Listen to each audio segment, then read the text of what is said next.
पहलगाम हमले में पाकिस्तानी साजिश का खुलासा हो चुका है। पाकिस्तान हमेशा की तरह डिनायल मोड में है।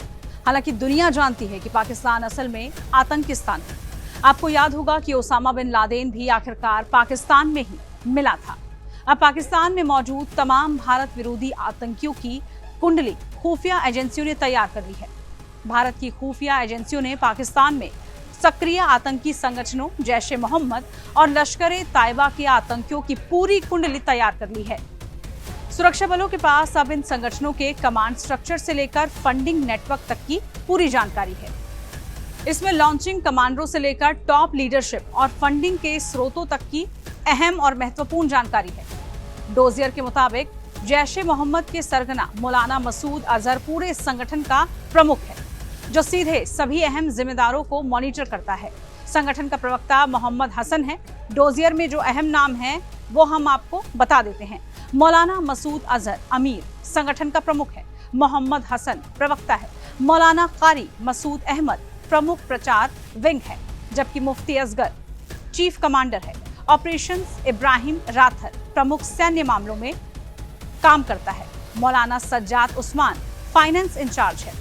सैफुल्ला शाकिर नाजिम आरएमसी यानी अल रहमत ट्रस्ट का पूर्व इंचार्ज है। इसके अलावा मौलाना मुफ्ती मोहम्मद असगर उर्फ सौद बाबा लॉन्च कमांडर है। इस दस्तावेज में साफ तौर पर दिखाया गया है कि कैसे ये आतंकी संगठन पाक अधिकृत कश्मीर यानी पीओके में बैठकर भारत के खिलाफ गतिविधियों को अंजाम देने की रणनीति बनाते हैं। इन संगठनों में लॉन्च कमांडर की भूमिका बेहद अहम होती है, जो भारत में घुसपैठ कराने और आतंकियों की ट्रेनिंग के लिए जिम्मेदार होता है। डोजियर में मौलाना मुफ्ती मोहम्मद असगर उर्फ साद बाबा को जैश का प्रमुख लॉन्च कमांडर बताया गया है, जो पहले हरकत उल मुजाहिदीन यानी हम से जुड़ा रहा है। लश्कर-ए-तैयबा का संगठन सरगना हाफिज मोहम्मद सईद लश्कर-ए-तैयबा के प्रमुख हाफिज सईद अब धीरे धीरे अपने बेटे तहला सईद को संगठन की जिम्मेदारियां सौंप रहा है। तहला अब कई महत्वपूर्ण भूमिका भी निभाता हुआ दिख रहा है। ऑपरेशंस प्रमुख जकीउर रहमान लखवी लश्कर के ऑपरेशनल कमांडर 2008 के मुंबई हमलों का मुख्य गुनाहगार है।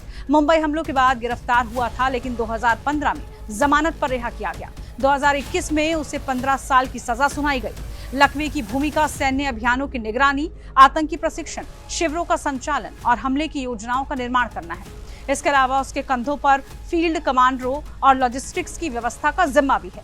अन्य आतंकी नेता साजिद मीर उर्फ सैफुल्ला सादिक जट 2008 मुंबई हमलों का मुख्य मास्टरमाइंड अब भी फरार है और एफबीआई की मोस्ट वांटेड लिस्ट में शामिल है। अंतर्राष्ट्रीय ऑपरेशन और भर्ती पर ध्यान केंद्रित करता है। मोहम्मद याहिया मुजाहिद लश्कर के मीडिया विभाग प्रमुख और प्रवक्ता संगठन की प्रचार रणनीतियों जबकि जनसंपर्क गतिविधियों का संचालन करता है। हाजी मोहम्मद अशरफ वित्त प्रमुख और फंड जुटाने, इसके अलावा वित्तीय गतिविधियों की निगरानी करता है। जमात-उद-दावा और अन्य मोर्चों के माध्यम से फंडिंग का ये प्रबंधन करता है। आरिफ कासमानी बाहरी संपर्कों का कोऑर्डिनेटर है। अल-कायदा जैसे आतंकी संगठनों के साथ संपर्क स्थापित करने की इसी के पास महत्वपूर्ण जिम्मेदारी है। जफर इकबाल लश्कर का सह संस्थापक वैचारिक और प्रशिक्षण गतिविधियों में शामिल रहा है। हालांकि हाल ही की रिपोर्टों में इसकी सक्रियता थोड़ी कम देखी गई है।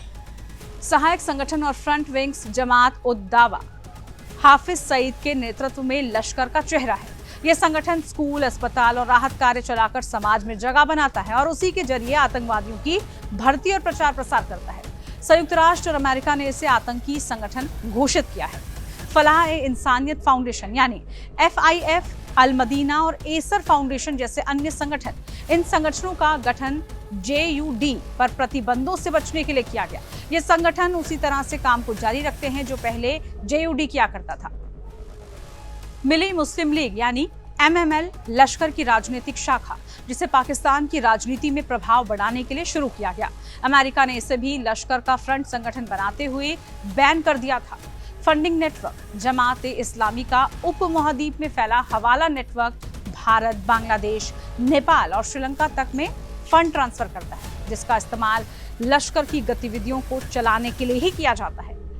अब फंडिंग नेटवर्क भी बेनकाब हो चुका है। दरअसल जांच एजेंसियों ने खुलासा किया है कि फंडिंग की जिम्मेदारी मौलाना सज्जाद उस्मान जैसे लोगों के पास है, जो पहले भी आतंकी संगठन हरकत उल मुजाहिदीन से जुड़े रहे हैं। अल रहमत ट्रस्ट के नाम पर धन इकट्ठा किया जाता है और आतंकियों की ट्रेनिंग, लॉन्चिंग, हथियारों की आपूर्ति और प्रचार कार्यों में इसका बखूबी इस्तेमाल होता है।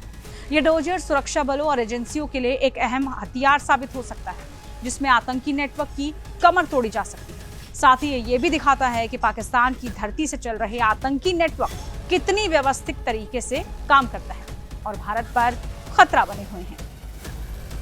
इस तरह की तमाम वीडियोस और अपडेट के लिए आप बने रहिए टाइम्स नाउ भारत डिजिटल के साथ। नमस्कार।